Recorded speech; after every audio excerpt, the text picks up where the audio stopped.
Hey everybody, and welcome to this very first episode of a brand new show called Slack Overflow. Here we go! We had 1,923 messages in Slack since Monday. And this is the show where I go through all of them one at a time, and you sit there. No, not at all. I'm going through and I'm finding the best conversations from the week. And this week, 437 of you participated. That's a lot of folks. That's a lot of messages. Let's get started on those top messages of the week. All right, our first message is all about virtual assistants. And this was a conversation that took place in one of the owner channels. Somebody basically said, hey, you know what? I had a virtual assistant. They changed careers. I finally, after waiting a while, got another one. And I have to tell everybody, if you have been thinking about it, do it. This owner is very happy with the decision to select a virtual assistant. And in the channel, people asked, hey, what are some of the things your virtual assistant's doing? So, setting sales meetings, organizing those sales meeting notes, follow-up emails, who does what. So you got logistics, you've got some of that stuff that's just hard to get to, right? The follow-up stuff, because you're rushing to the next thing. But she also understands what meetings the person she's helping needs to be in, what her availability is, and also if multiple people are involved, easy for me to say, which ones really need to be in there and which ones don't. It's really a ton of support, as you would expect. Now, one of the things that I think is really important is this information that she got. She was on a airplane, and next to her was sitting a Google virtual assistant who was really doing well, making like $200,000 a year.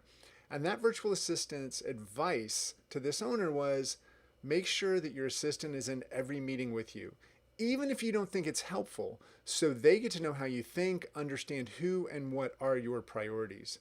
After every meeting, we debrief on the whys of everything and what she can do to help. So that's our first conversation that we're going to go over. Virtual assistant, looking like a yes. All right, let's get to our second conversation. So this one is near and dear to my heart because we used to work with a lot of universities. And one of the requirements that you'll see they have, as well as a lot of big, just enterprise type clients, is a security audit. They want to understand that you're a trusted security partner, that you are going to take care of all the data, that you can do all that stuff. The problem is it's boilerplate. So the original message was, hey, we're pitching this big project. It is really going to be great for our company, but what a pain in the ass. It's all part of getting accepted, right? So it's getting through the hurdle that they can even look at the proposal. So what did the community say? And I absolutely love this. I wish I had this information. They said, don't sweat it. You know what? Just put NA, not applicable. You know why? Because the project doesn't really interact with data from what I can tell. And even if it did, they're probably not going to give you access to real information like that. So just put in A. One person actually said that they just kind of BS their way all the way through it, and that client's been a client for a year.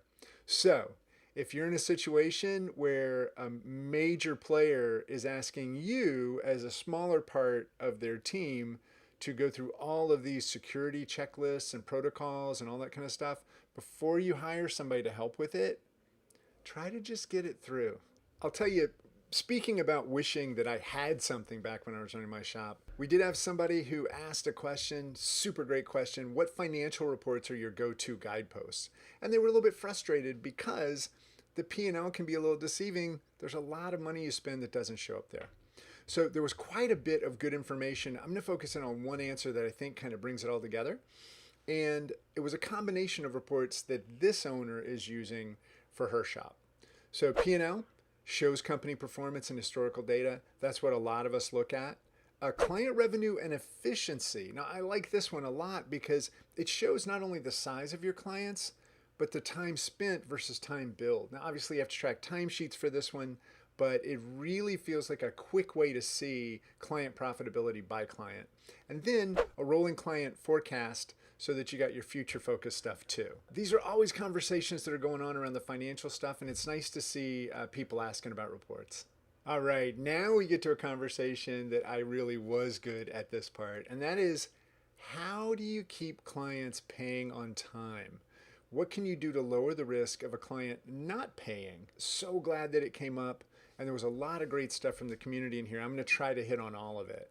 One of the things that I think is super important is having a clause in your contract, and this was brought up, that the ownership of the work only transfers with the payment. Now, it depends on how you're going. If your time and materials, obviously, it's the time you put in. And in that situation, I would say you should always get paid 1 month up front. We used to call it the apartment clause, but that actually gets applied to the final payment, just like if you're in an apartment, it'd be applied to your final rent.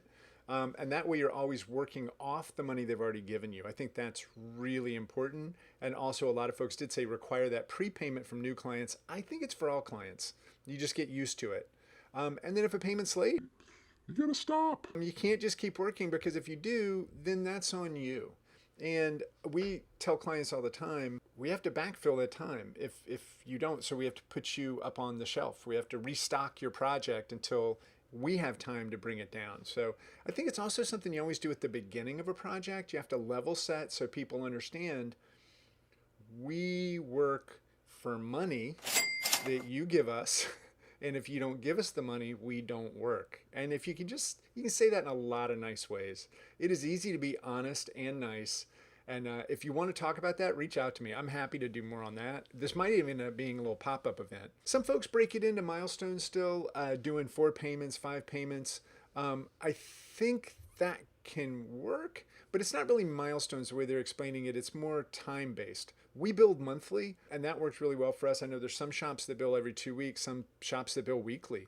It all depends on if you came out of the software side or you came out of the advertising agency side, how you normally do that. I think retainers too, that's another one. Like if you get in that constant flow of the retainer, we had a lot of success with that. We did not roll over unused hours. That was not how a retainer worked. That was prepayment. So for us, I think also make sure that when you're looking at a retainer, you do it so that it's beneficial to both of you if the criteria are met. If the client doesn't meet their side, you shouldn't be penalized.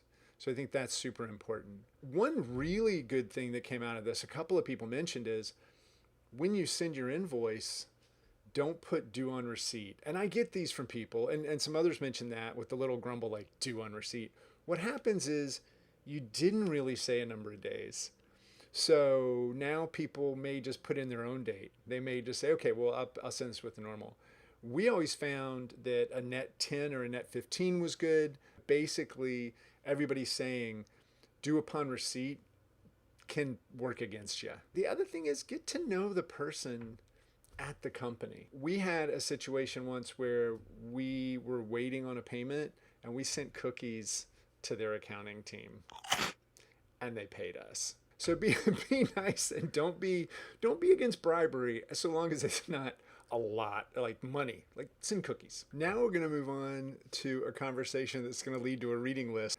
But we had somebody who had hired a new project manager, and that PM didn't have a lot of experience with digital or creative, that sort of thing. Lots of experience as a project manager, but more on the technology side versus the creative marketing, the website, where we live.